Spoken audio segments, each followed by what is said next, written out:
ओंखारथारगोन होनबासो मिथिगोन जोङो खुनु जोंनि थाखानाय दोलोखौ मानसिफोरखौ जयनिं खालामाखै सोरबा सोरबाया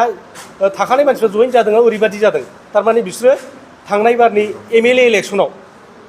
इलेक्सनाव बिजेपि दोलोआव थांदोंमोन इउपिपि दोलोआव थांदोंमोन बे मानसिफ्रासो जोंनाव फैफिनदों दा बिथांमोना बेबादि बाइट होफेरा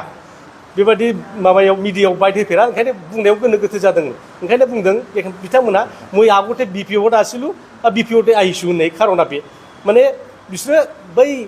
माबा इलेक्शनाव एमएलए इलेक्शनाव बा बिटिसि इलेक्शनाव बिसोरो इउपिपिएलजों थांदों सोरबा बिजेपिजों थांदों दा बिथांमोननि खामानि मावनायखौ मोजां मोनैनि बिथांमोना बिपिएफ दोलोआव फैफिनदों बे बाथ्राखौ बिथांमोना बुंनो नागिरदोंमोन बे गामिनि माखासे रायजो राजाफ्रा साधारन मानसिफ्रा बे मिडियायाव खोथा बुंफेरिफ्रा बिदि जायो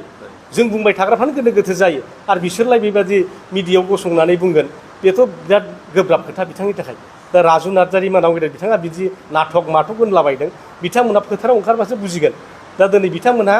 बे गावसिनि पार्टिया डेमेज जालांगासिनो दङ बेखौ कन्ट्रल खालामनो डेमेज कन्ट्रल खालामनो दा बिथांमोना नाटक खालामफिनदों गावसिनि मानसिखौ गावसोरनो दा पार्टियाव जयेन खालामफिनगासिनो दं दा बिथांमोनासो नाटकखौ खालामदों दिनै बेखौ जों रोखा नुगासिनो दङ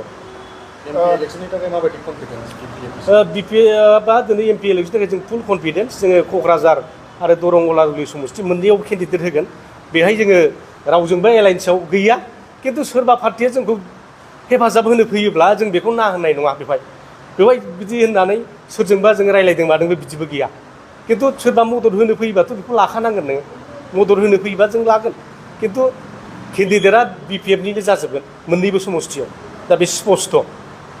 जों गेलेनानै देरहागोन आरो जा नुबाय थादों जोङो दानि जे गोदान समस्ति डिलिमिटेसन खालामनायाव जोङो हाबै नायजोब्बाय मोनफ्रोमबो समस्तिखौ पपुलेसन पेटार्नखौ जों नायजोब्बाय दिनैनि तारिखाव क'क्राझाराव देरहानाया 100% जानानै दङ आरो उदालगुरियावबो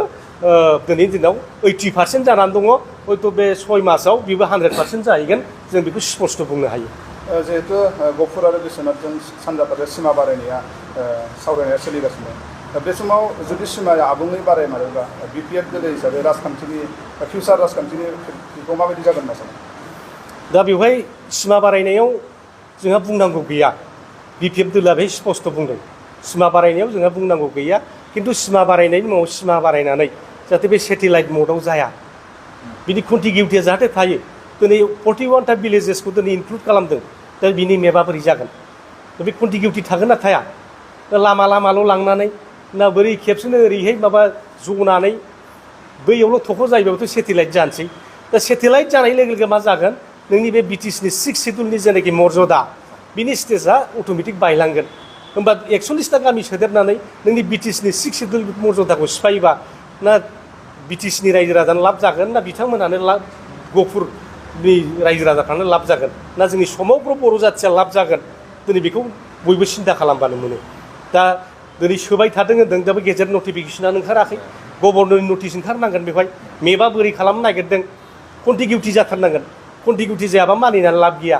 41टा गामि हाबनाय लोगो लोगो नोंनि मर्यादाया थायाबा नोंहा जोङो 6 सिडुल मोनदों आरो बे 7 सिडुल इनक्लुड जानानै दं जोंहा गावनो आयेन बानायनो हायो बिटिसिआ जोङो हा हुनि आयेन बानायनानै लानो हायो साख्रि बाख्रिनि आयेनखौ जों बानायनानै लानो हायो कन्ट्रेक्टर थिखा थुख्लिनि आयेन कानुनखौ जों बानायनानै लानो हायो ट्रेन्सपर्टफोरनि आयेनफोरखौ जों बानायनानै लानो हायो रेभिनिउ कालेक्सनखौ जों आयेन बानायनानै जों खालामनो हायो दा बेफोरबादि पावारा सेटेलाइट जानाय लोगो लोगो बे अट'मेटिक बे भेनिस जालांजोबगोन आरो मा दा ओंखायनो नोङो 41टा गामि मोननायनि मुङाव रंजानांगौनि अमा बेदर जानांगौनि मोसानांगौनि बागुरुम्बा मोसानांगौनि बेहाय खुनु अर्थ थाया